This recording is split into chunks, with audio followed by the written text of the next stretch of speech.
Well, have you seen these AI-generated Looksmaxxing videos pop up on your YouTube For You page? Who am I kidding? I am sure you have. The amount of times YouTube algorithm pushes this shit is crazy. It's actually like a cheat code for money as of right now. You just go into ChatGPT, type some prompt like give me some generic grooming or workout habit advices but make them sound more cool so the 14-15-year-old audience or the peak of male form high test chronically online unbathed, unshowered and untouched by a woman aka Redditors can think this advice can make them the Riz Lord. And now second part of the recipe is you just copy the text and paste onto some AI video editing websites and you are pretty much done here, and if you want you can edit some stuff here and there or just add stock images yourself. And there you go, a perfect dish to serve to NPCs on the internet and to profit off of. And you may ask me why. Why do you care? What was the rant all about? Why? A so simple reason is I am mad as fuck for how many times YouTube algorithm pushes that content. I swear bro, it will such be an irony that YouTube won't push this video too and I have to start uploading Looksmaxxing content on this channel. Like and subscribe if you don't want to get brutally mobbed by an Alpha Sigma chat in front of your big skibbity guy at crush. Just saying that sentence out loud probably decreased my will to live by a small percentage. Well, now that I have taken out my personal anger, we move forward into the video. Introduction. According to Wikipedia, Looksmaxxing is the process of maximizing one's own physical attractiveness. The term originated on male incel message boards in the 2010s. See, I am not saying it. Wikipedia said it. In the 2020s, the term left relatively obscure internet forums and was popularized on TikTok. Well, all of this so the textbook definition of it. In reality, this rabbit hole goes way deeper. So welcome people to the cult-like obsession of people with their looks. Why is it so popular? Short answer: people's insecurity. I think somewhere in deep in our hearts we all agree that looks matter regardless of how much someone try to tell you that they never care about looks to make them feel better about themselves. And I think there are also enough factual data to suggest that too. Things like halo effect exists for the same reason. There is something deep-rooted within our psyche that makes us attach positive attributes with good-looking people even when they could be polar opposite to it. There is also many perks of being beautiful. It's easier for you to find a partner, easier for you to connect with people socially. There is a study showing good-looking people tend to earn slightly more than their colleagues and the list goes on and on. But problem is when these insecurities develop too much and creates an obsession. If I were to say it in a single quote, I would say, for every insecurity you have there will always be someone to exploit it. This quote covers a lot of areas like why alpha brothers like Andrew Tate exist to fill out men feeling insecure about their masculinity, why fake finance gurus exist and other things of such sort. For Looksmaxxing it exists because of people feeling insecure about looking a certain way and not getting that feeling of affection from their companions, friends or people they have a crush on. Most of the times these people are usually teenagers, because a lot of teenagers feel insecure about their looks and that's a fact. And honestly I won't even blame them. My god, it would be a straight-faced lie if I tell you that I never felt like that and looks do not matter in teenage dating.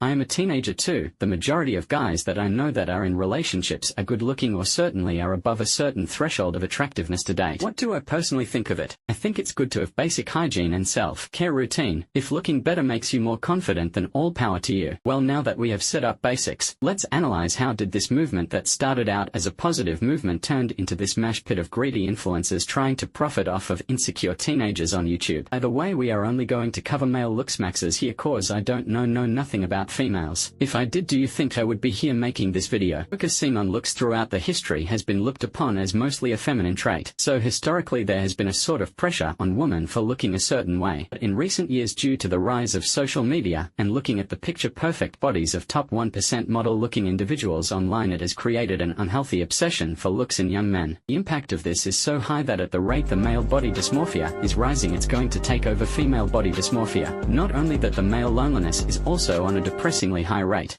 with less men interacting with women or in general not trying to because of a fear of rejection. And what do you think will rise amidst this insecurity? Influencers who push this agenda that by following their specific workout program or by buying their specific beauty products or just following their quote-unquote Looksmaxxing advices, which usually are generic advices which are catered for a large chunk of audience. You can also look like that Greek god-like guy females lust over. You can be that Korean pop star or that one guy from My Fault who likes his sister or that one guy from anime who also likes his sister. A lot what other times these people push this agenda that women only go for guys that are 6 foot tall, have six-pack and six figures of salary. The infamous 666 rule. This leads to a rise of a complete incel culture that religiously believes in this crap and deeply obsesses over it. We all know that one friend whose whole personality is gym and based around working out. Like, bro, we get it. Okay, before I get the nerd allegations, let me put it out for you. I personally lift 5 days a week and have been doing so since like a year now. But it's the most common shit teenagers do. But no one makes it their whole personality. Due to this cultist obsession, there is also a rise of weird false advices. If you have been on Instagram for any amount of time, I am sure you have heard of the 6'6" method, which is like a list of things you can do to increase your height after puberty and after your growth plates have closed. I swear people buy into this crap. Like, for real, even when there is numerous amount of studies that contradicts and disproves this exact shit. Like, bro, one search on ChatGPT can discredit it, but Delulu people still buy into it. Like, now manima become 6'2" and emoji your whole bloodline and shit. Now that you understand the cultist obsession and its intertwine with incel culture, there is something more important than needs attention, which is toxicity. I swear the amount of times I open a post on Instagram which is just a slightly unattractive dude, there would be some smooth brain individual commenting, "It's over for bro." Maybe some short dude, "It's over for Dorkenstein." If it's a slightly skinny dude, "Bro is paper maxing," and so on. The word morgue has individually done that level of brain damage onto this generation I can't even explain in words. Every single time I open a video with Chico on it, there is some 13-year-old commenting, "Bro just mobbed. Bro mobbed that guy at 3:30 a.m. in morning. Bro mobbed that guy at 6 p.m. in the evening, watching a Kai Cenat stream while munching on his lunchley and gooning to baby Gronk rizzing up Livy June." The amount of brain-dead 13-year-olds I see on Instagram makes me wonder where we are headed as a society. The glorification, now glorification ain't the wood glazing, the fucking glazing of good-looking dudes online is crazy. Remember that criminal Jeremy Meeks who was charged for robbery and assaulting a 16-year-old boy and got his mugshot viral? He is now an actual fucking model. Can you believe it? I can't imagine the family of that boy watching all this. And do you remember that one guy who got arrested for an illegal bike race and killed a mother and a child in accident, but he was also good looking? There were actual fucking people on the internet that filled an actual petition for him to be released because he was too hot to go to jail. I have seriously no hope for this world. Now we move on to a topic that's not that serious but is something I found personally amusing. The influencer game. As I already mentioned earlier about the complete AI content farm that exists around this type of Looksmaxxing content, where they put zero effort into their content and just rack up millions of views from a copy-paste content. Why I am personally triggered by it? Because someone I know does this shit. Bro, I have known the good person for like 2 years now and lives close to where I live. And boy do I tell you, this is the most average of average looking dudes, and this guy racks up hundreds of thousands of views posing as a credible model online. I am so sure of it that he laid a giggle typing that shit in between the lines, telling people about his years of experience in the modeling industry. I mean, I am kinda happy for him, at least he is doing something for himself.